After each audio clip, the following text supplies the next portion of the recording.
नमस्कार, मैं हूं आपका राजन द्विवेदी। चुनावी गपशप में आप सबों का आज स्वागत है। पूरे बिहार में आज दूसरे चरण के चुनाव के लिए चुनाव प्रचार की अवधि आज समाप्त हो गई है। दूसरे चरण में भी है, पूरे बिहार में 121 विधानसभा क्षेत्रों में चुनाव होना है, जिसका चुनाव प्रचार आज संध्या 5 बजे से बंद हो गया है। साथ ही इसके लिए जिला प्रशासन एवं चुनाव आयोग ने गाइडलाइन भी जारी कर दिए हैं। आइए इस संबंध में सारी बातें करते हैं। हमारे साथ मौजूद हैं वरीय पत्रकार श्री नरेंद्र झा जी। आइए उनसे मैं आपसे रूबरू कराता हूँ। है वो भी इस कैमरा में दिखाई देगी। तो 2 कैमरे लगाए गए हैं, एक अंदर एक बाहर। दोनों से हम पूरे बूथ की मॉनिटरिंग यहाँ से करेंगे, सभी 4095 है बूथ की। दूसरी चीज है कि जितनी भी गाड़ियां इस्तेमाल होंगी चुनाव कार्य में, आज से ही इस्तेमाल है कि तृतीय चरण का चुनाव आगामी 11 नवंबर को होने जा रहा है और हमारे जिले का भी सभी 12 विधानसभा का चुनाव उस दिन है। चुनाव को लेकर कई तैयारियां हम लोगों ने की है।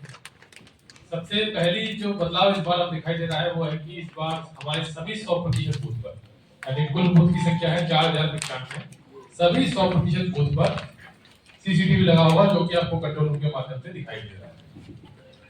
सभी बूथ पे जहाँ पे चुनाव होगा, जिस रूम के अंदर, वो रूम के अंदर कैमरा आपको यहाँ पे दिखाई दे रहा है। कैमरा हम भी देखेंगे इसके अंदर, और जो डैशबोर्ड हमको मिला है इसमें सर्च की सुविधा भी है।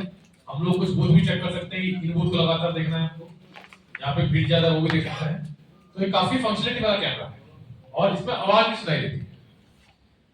बूथ के अंदर क्या आवाज चल रही है और कोई विधि व्यवस्था की समस्या है तो क्या हो रहा है, वो हमारी टीम यहाँ बैठ के हम लोग भी देख सकते हैं, हमारे मोबाइल में भी रहेगा, वो इसको चेक कर सकते हैं। तो मेरे साथ अब जुड़ गए हैं श्री नरेंद्र झा जी, वरीय पत्रकार हैं और पूरे बिहार में इन्होंने पत्रकारिता को जिया है और उसको पत्रकारिता को अंजाम भी दिया है। इनके पास बहुत सारी सूझबूझ भी हैं।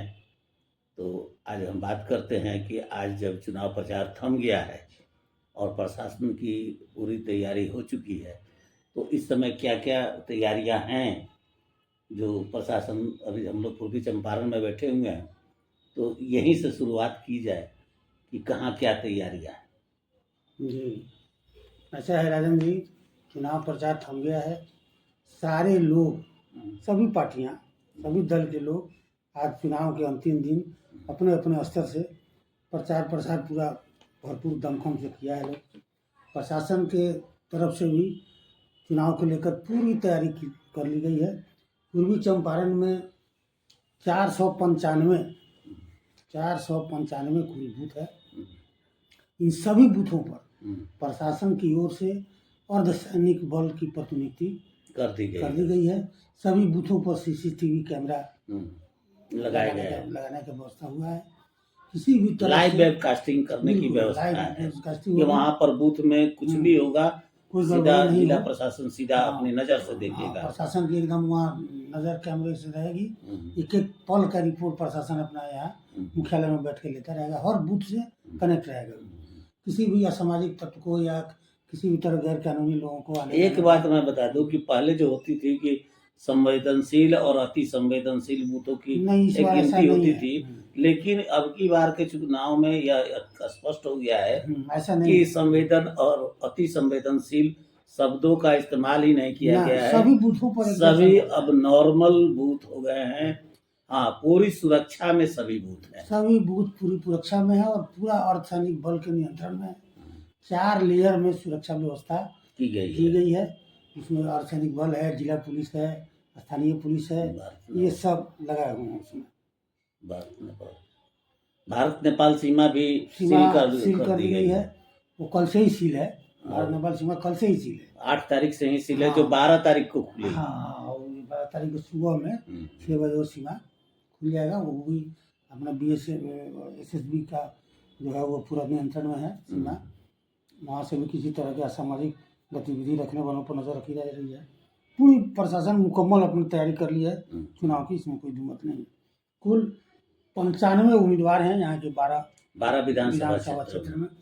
अपने अपने ढंग से सब लोग अपना प्रचार किया है। जो राजनीतिक दल हैं उनके भी जितना भी स्टार प्रचारक लोग हैं अब तक वो सब चुनाव लोग रहा। सब लोग प्रचार उचार करके अपना अपनी आज पूरी सब ताकत का लगा प्रचार दी है। समाप्त हो हो गया, अपनी पूरी ताकत लगा दी है। अब जो उम्मीदवार हैं वो डोर टू डोर अपना मतदाता से संपर्क और अपना करेंगे। आज और कल भी कर सकते हैं। लेकिन गाड़ी घोड़ा या और सब प्रचार बंद है। मुकम्मल प्रशासनिक व्यवस्था है, एकदम पारदर्शी और निर्भीक चुनाव हो, इसके लिए प्रशासन तत्पर है। इन 12 विधानसभा चुनावों में राजनीतिक के जो भी पॉलिटिकल दल हैं, जो भी उनके उम्मीदवार हैं, वो लोग भी अपने अपने स्तर से अपना विचार बिछाया है। और अब उसमें किसके साथ क्या होगा वो तो भविष्य बताएगा, जनता किसको पसंद करती है नहीं करती है।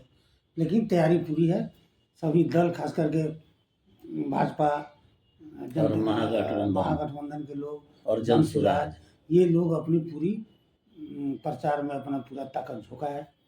अपने अपने स्तर से सब लोग अपनी मौजूदगी बताई है। लड़ाई में देखिए आगे क्या होता है। कुल मिला के इस बार का लड़ाई जो है वो कांटे की लड़ाई है। अब आगे 14 तारीख को पता चलेगा। लगभग सभी 12 विधानसभा क्षेत्रों में दो पक्षीय या त्रिकोणीय संघर्ष होते देखे जा रहे हैं। 2-3 विधानसभा छोड़ के बाकी सब में लगता है कि सीधी लड़ाई है।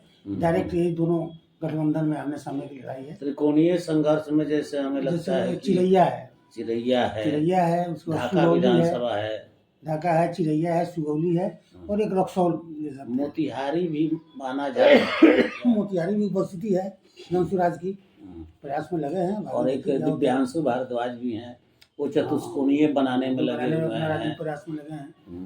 तो 11 तारीख को मतदाता किधर जाता है। बाकी शेष जगहों पर द्विपक्षीय एकदम सीधा लड़ाई है, सीधा सीधी लड़ाई दिख रही है। त्रिकोणीय संघर्ष है, जनसुराज भी लगा रहे हैं। जनसुराज का ये 3-4 विधानसभा जो है, कौन क्या वोट देगा नहीं देगा किसके, तो जो सिटिंग कैंडिडेट है वहाँ तो कोई बात ही नहीं है, उनकी लड़ाई सीधा अगर वो एनडीए के हैं तो महागठबंधन से लड़ाई दिख रही है। और त्रिकोणीय संघर्ष में जनसुराज दिख रहे हैं। जनसुराज का है 2-4 बताए ना, वो ढाका, चिरैया, रक्सौल, सुगौली, ये जनसुराज तगड़ा अपना फट दे रहा है। और वहाँ पे लड़ाई त्रिकोणीय बनाने की दिशा में वो आगे है। हो सकता है वो त्रिकोणीय संघर्ष हो जाए। गोविंदगंज विधानसभा में भी त्रिकोणीय संघर्ष बनाने में वहाँ बने प्रयासरत है। बिल्कुल प्रयासरत है। आगे देखिए क्या होता है। अब यही स्थिति है यहाँ के चुनाव की। बाकी तो 11 तारीख को मतलब तक किधर जाते हैं वो 11 की बात है। तो आपने देखा कि चुनाव की मुकम्मल तैयारी हो गई है। जिला प्रशासन ने भी तैयारी कर ली है। जिला पदाधिकारी और एसपी क्या बताते हैं वो भी उनसे सुनिए। और अगले एपिसोड के लिए कल फिर आपका स्वागत है। नमस्कार। एक ही व्यू लग रहा है सब जगह, कहीं पे भी 15 से ज्यादा कैंडिडेट नहीं हुए हैं। सभी जगह पे आज का सारा काम हो गया है, गाड़ी का अरेंजमेंट हो गया है, पोलिंग पार्टी सब रेडी है, ट्रेनिंग सबकी हो गई है और ईवीएम भी हमारी रेडी है। तो अब कोई काम बचा नहीं है, हम लोग बस कल उसको डिस्पैच कराएंगे, तब हमारा यही काम रहेगा और बाकी काउंटिंग और रिसीव की तैयारी करेंगे। वो थोड़ा इंटरनल सवाल है, लेकिन हम लोग बताए थे आपको कि जितने भी संवेदनशील बूथ थे उसमें विशेष व्यवस्था कर रखी है। ये हम लोग डिस्क्लोज नहीं करते हैं, ठीक है, संख्या डिस्क्लोज नहीं करते हैं। अभी 100% बूथ पे सीसीटीवी है, 100% बूथ पे सीवीएस है। संवेदनशील का हम लोग को कोई अलग से व्यवस्था करनी नहीं है।